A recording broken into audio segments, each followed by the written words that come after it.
Seja bem-vindo ao canal, ative o sininho para receber notificações de novos vídeos. Um abraço forte do amigo, bons estudos. Audiolivro, Como Criar um Novo Eu, autor Joe Dispenza. Capítulo 4. Superar o tempo. Muita coisa já foi escrita sobre a importância de se estar no momento presente. Podia citar estatísticas sobre as mais variadíssimas situações, desde a distração ao volante, ao divórcio, para sustentar a ideia de que as pessoas têm grande dificuldade em manter-se no momento presente. Deixe-me contribuir para esse corpo de conhecimento, expressando este conceito em termos quânticos. No presente, todas as potencialidades existem em simultâneo no campo. Quando estamos no presente, quando estamos no momento, conseguimos mover-nos para além do espaço e do tempo e tornar real qualquer uma dessas potencialidades. Já quando ficamos atolados no passado, nenhuma dessas novas potencialidades existe. Já viu que, quando tentamos mudar, reagimos de modo muito idêntico ao de um viciado, porque nos tornamos dependentes dos estados de ser químicos que nos são familiares. Quando temos um vício, é quase como que se o corpo tivesse uma mente própria. Como os acontecimentos passados desencadeiam a mesma resposta química do incidente original, o corpo pensa que está a reviver o mesmo acontecimento. Uma vez condicionado para ser a mente subconsciente através desse processo, o corpo passa a controlar a mente, ou seja, torna-se a mente, e consegue por isso, num certo sentido, pensar. Acabei de abordar de que forma o corpo se torna a mente, através do ciclo de pensar e sentir, sentir e pensar.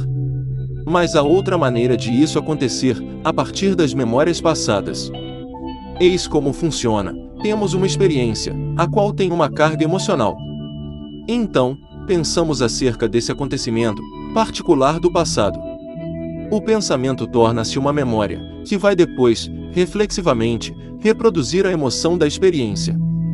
Se continuarmos revisitar essa memória, o pensamento, a memória e a emoção fundem-se num só, e memorizamos a emoção. Viver no passado torna-se então um processo menos consciente e mais subconsciente. O subconsciente abarca a maioria dos processos físicos e mentais, que nada tem a ver com a consciência, estando grande parte dessa atividade envolvida na manutenção do funcionamento do corpo. Os cientistas referem-se a esse sistema de regulação como sistema nervoso autônomo, já que não temos de pensar conscientemente em respirar, manter o coração a bater, a subir e a baixar a temperatura do nosso corpo, nem em qualquer outro dos milhões de processos que ajudam o corpo a manter a ordem e a tratar-se a si próprio. Penso que não terá dificuldade em ver o perigo potencial que representa para nós cedermos a esse sistema automático, o controle das nossas respostas emocionais do dia a dia, às memórias e ao ambiente. Esse conjunto subconsciente de respostas de rotina tem sido várias vezes comparado a um sistema de piloto automático e aos programas que são executados em segundo plano, num computador. O que essas analogias tentam transmitir é a sensação de que, sob a superfície da nossa consciência, há alguma coisa a comandar o nosso comportamento. Vou dar um exemplo que reforça estas ideias. Imagine que, na juventude, chegava um dia a casa e descobria o seu animal de estimação morto no meio do chão. Todas as impressões sensoriais dessa experiência ficariam gravadas no seu cérebro. Essa experiência ia deixar-lhe marcas. Em tais experiências traumáticas, é fácil de perceber que essas emoções se podem tornar respostas inconscientes e memorizadas a estímulos ambientais que lembram a perda de um ente querido. Já sabe que, ao pensar na experiência, criamos as mesmas emoções no cérebro e no corpo, tal como se esse acontecimento estivesse a acontecer de novo. Basta um pensamento isolado, ou uma reação a qualquer acontecimento do mundo exterior, para ativar o programa, e começamos a sentir a emoção da dor passada. O detonador podia ser um animal parecido, ou um lugar onde o tivesse levado, quando era ainda bebê. Independentemente do estímulo sensorial, ele ativa uma emoção. Esses detonadores emocionais podem ser óbvios ou sutis, mas todos eles nos afetam a um nível subconsciente. Antes de conseguirmos processar o que aconteceu, regressamos a um estado emocional, químico de dor, raiva e tristeza. Quando isso acontece, o corpo comanda a mente. Podemos utilizar a mente consciente para tentarmos sair desse estado emocional, mas sentimos invariavelmente que perdemos o controle. Lembre-se dos cães de Pavlov. Em 1890, o jovem cientista russo prendeu vários cães a uma mesa, depois tocava uma campainha e dava uma refeição generosa aos animais. Com o tempo, após expor repetidamente os cães ao mesmo estímulo, bastava-lhe tocar a campainha para os cães começarem automaticamente a salivar por antecipação. Chama-se a isto reflexo condicionado, e é um processo automático. Por quê? Porque o corpo começa a responder de modo autônomo. Lembre-se do nosso sistema nervoso autônomo. A cascata de reações químicas, que é desencadeada em poucos instantes, altera fisiologicamente o corpo, o que acontece de forma praticamente subconsciente, com pouco ou nenhum esforço consciente. Esta é uma das razões pelas quais é tão difícil mudar. A mente consciente pode estar no presente, mas o corpo-mente subconsciente está a viver no passado. Se ficarmos à espera que ocorra um acontecimento futuro previsível, tendo por referência uma memória do passado, somos como os cães de Pavlov. Uma experiência de uma determinada pessoa ou coisa, num momento e num lugar específico do passado, faz-nos responder automaticamente ou autonomamente em termos fisiológicos. Quando rompemos com as dependências emocionais arraigadas no nosso passado, deixa de haver qualquer atração que nos faça regressar aos mesmos. Programas automáticos do antigo ser. Começa a fazer sentido que, apesar de pensarmos ou acreditarmos que estamos a viver no presente, haja fortes possibilidades de o nosso corpo estar no passado. Emoções, humores, temperamentos e traços de personalidade condicionar o corpo para viver no passado. Infelizmente, para a maioria das pessoas, como o cérebro funciona, sempre por repetição e associação, não é preciso um grande trauma para produzir o efeito de o corpo se tornar a mente. Até os mais pequenos detonadores podem produzir respostas emocionais que nos dão a sensação de estarem fora do nosso controle. Por exemplo, paramos no café do costume, a caminho do trabalho, mas não há o nosso lote preferido. Desiludidos, resmungamos baixinho: como é possível uma marca daquelas ter deixado acabar o estoque de um lote tão popular? Chegamos ao trabalho e vemos, irritados, outro carro estacionado no nosso lugar de sempre. Ao entrarmos no elevador vazio, ficamos furiosos, porque alguém antes de nós carregou nos botões todos. Quando finalmente chegamos ao escritório, alguém comenta: tudo bem. Parece que estás um bocado embaixo. Contamos a nossa história, e essa pessoa mostra-se compreensiva. Resumimos a questão: estou de mau humor. Isto já passa. O problema é que não passa. O humor é um estado de ser químico, geralmente de curto prazo, que é a expressão de uma reação emocional prolongada.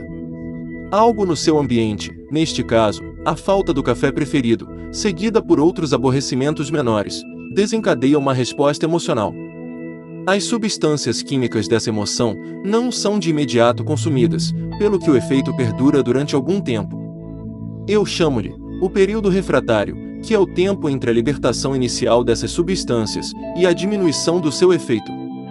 Quanto maior for o período refratário, evidentemente, mais tempo iremos experimentar esses sentimentos. Quando o período refratário de uma reação emocional dura entre algumas horas e alguns dias, isso é um estado de espírito. O que acontece quando esse humor recentemente desencadeado perdura? Desde aquele dia, andamos um pouco irritados e deprimidos, e agora numa reunião de trabalho, olhamos em volta, e só pensamos que a gravata daquela. Nesse momento, não se trata apenas de humor. Estamos a refletir um temperamento, uma tendência para a expressão habitual de uma emoção, através de determinados comportamentos. Um temperamento é uma reação emocional, com um período refratário que dura entre algumas semanas e alguns meses. Se o período refratário de uma emoção perdurar durante vários meses ou anos, essa tendência acaba por se tornar um traço de personalidade. Aí, os outros vão começar a ver-nos como uma pessoa amarga, ressentida, colérica ou crítica.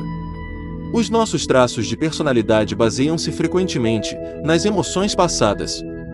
A maior parte das vezes, A personalidade, o modo como pensamos, agimos e nos sentimos, está arraigada no passado.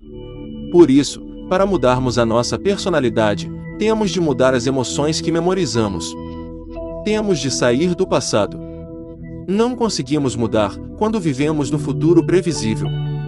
Há ainda outra maneira de ficarmos presos ao passado e de não conseguirmos mudar. É quando treinamos o corpo para ser a mente, de modo a vivermos num futuro previsível, com base na memória do passado conhecido, perdendo, assim, mais uma vez o precioso momento do agora. Como sabe, podemos condicionar o corpo a viver no futuro. Claro que isso pode ser um meio de mudarmos a nossa vida para melhor, quando tomamos uma decisão consciente de nos focarmos numa nova experiência desejada, como fez a minha filha, ao criar o emprego de verão em Itália. Como demonstra a história dela, se nos focarmos num acontecimento futuro que desejamos, e depois planearmos o modo como nós vamos preparar ou comportar, vai haver um momento em que esse futuro possível é tão claro para nós, e estamos tão focados nele, que os nossos pensamentos começam a tornar-se a própria experiência. Quando o pensamento se torna experiência, o produto final é uma emoção. Ao começarmos a sentir a emoção desse acontecimento antes da possível ocorrência, o corpo, enquanto mente inconsciente, começa a responder como se o acontecimento se estivesse, de fato, a desenrolar.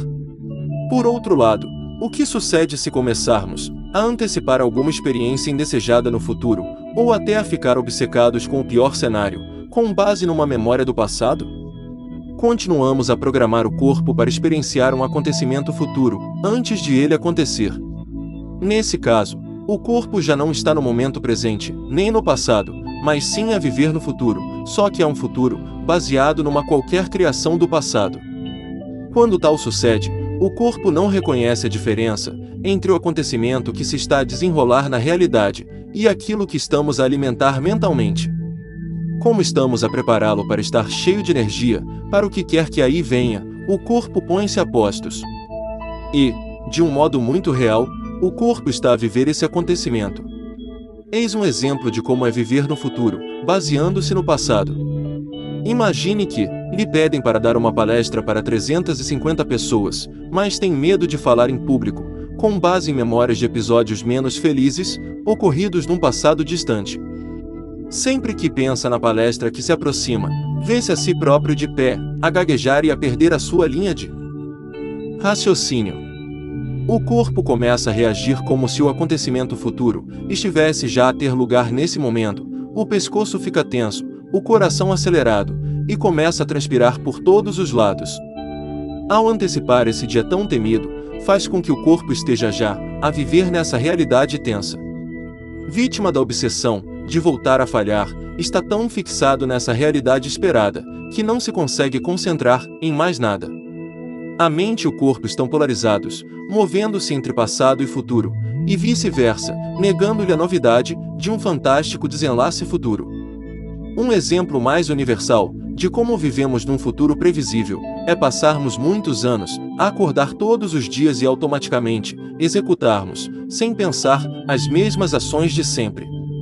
O corpo está tão habituado a antecipar a execução dos nossos comportamentos diários, que passa quase automaticamente de uma tarefa para outra.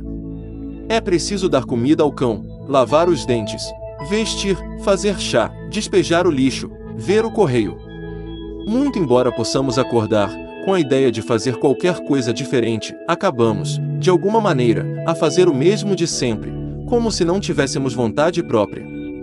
Após memorizarmos esse tipo de ações, durante 1 ou 2 décadas, o corpo fica treinado para estar constantemente desejoso de fazer essas mesmas coisas. De fato, ele foi subconscientemente programado para viver no futuro, permitindo-nos assim executar essas tarefas sem pensar. Quase se poderia dizer que já nem somos nós que as executamos. O corpo já não consegue existir no momento presente. Está preparado para nos controlar, executando uma série de programas inconscientes, enquanto nós ficamos sentados a ver, e o deixamos seguir em direção a um qualquer destino conhecido e rotineiro. Para ultrapassarmos os hábitos, quase automáticos, e deixarmos de antecipar o futuro, precisamos de viver para além do próprio tempo. Voltaremos a isto mais à frente. Viver no passado que é o seu futuro. Eis mais um exemplo, que ilustra bem como as emoções familiares criam um futuro equivalente.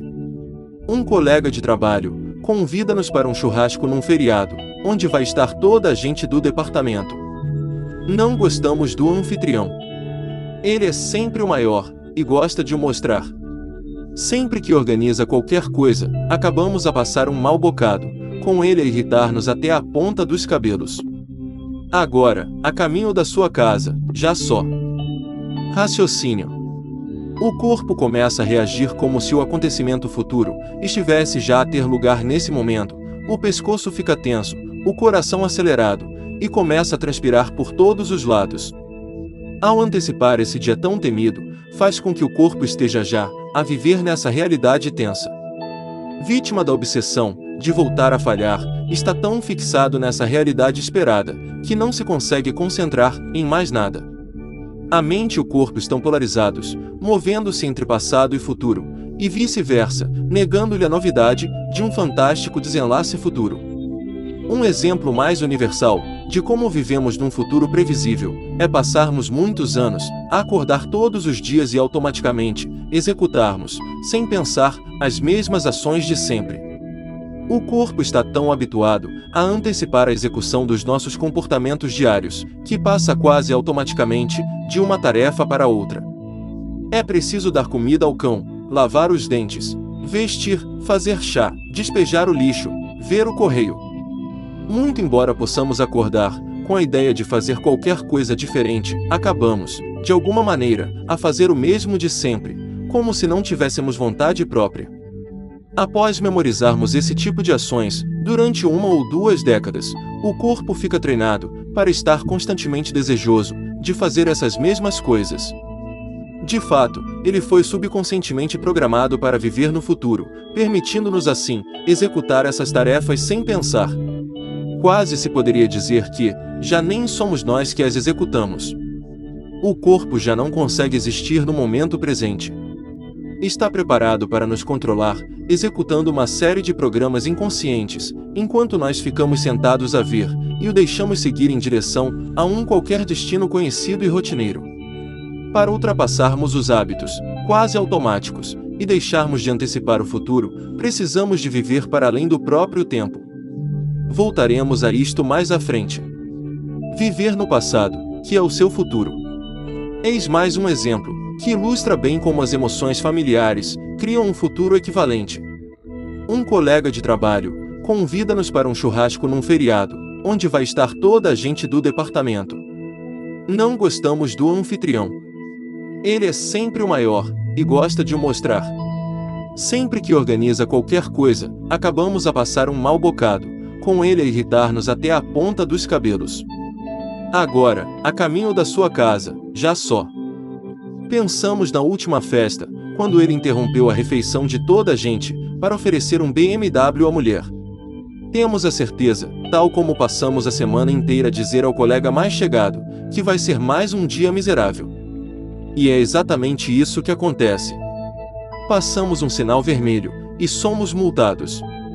Um dos colegas entorna-nos uma cerveja, pelas calças abaixo.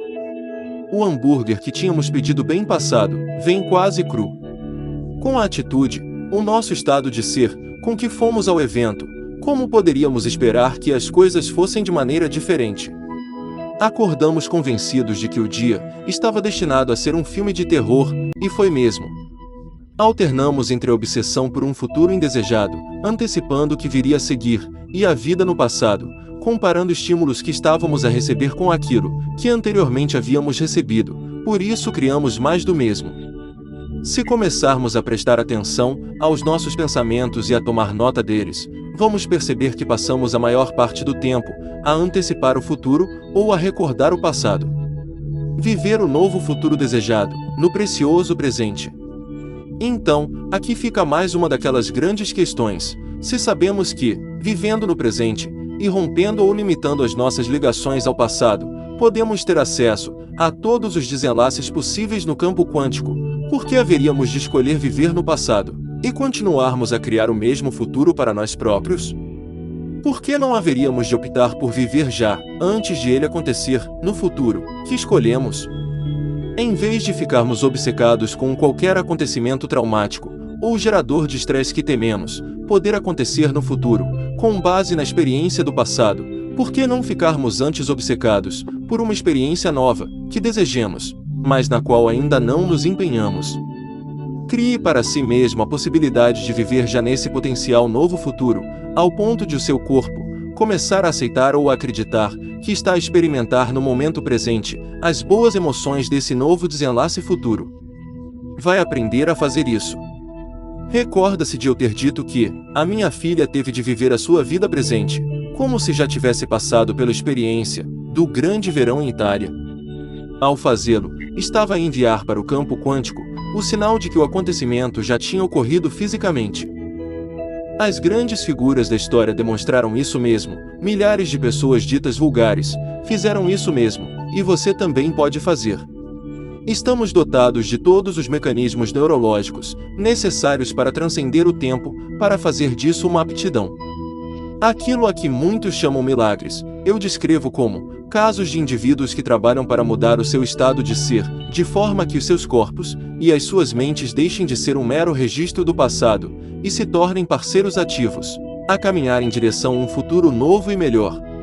Transcender o grande trio, experiências de pico e estados alterados de consciência comuns. Neste momento, já percebe que a principal dificuldade de acabarmos com o hábito de sermos nós próprios é pensarmos e sentirmos da mesma forma que o nosso ambiente, corpo e tempo. Logo, aprender a pensar e a sentir-se, a ser superior ao grande trio, deve ser o seu primeiro objetivo quando se preparar para o processo de meditação que vai aprender neste livro.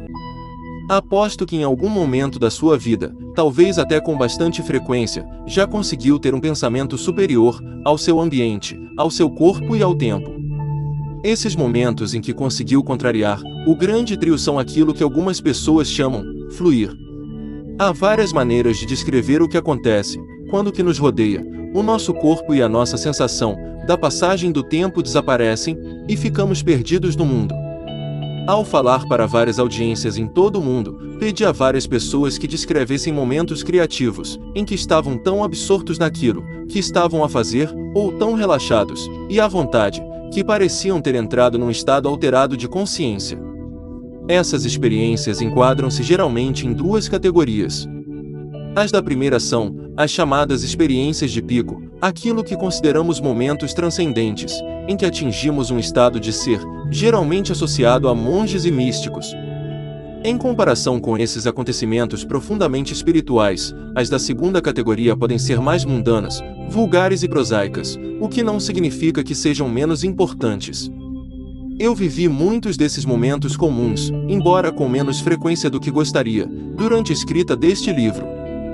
Quando me sento para começar a escrever, costumo ter muitas outras coisas em mente, como a minha preenchida agenda de viagens, os meus pacientes, os meus filhos, os meus colaboradores, ou a fome, o sono e a felicidade que estou a sentir. Nos dias bons, quando as palavras parecem fluir, é como se as minhas mãos e o meu teclado fossem uma extensão da minha mente.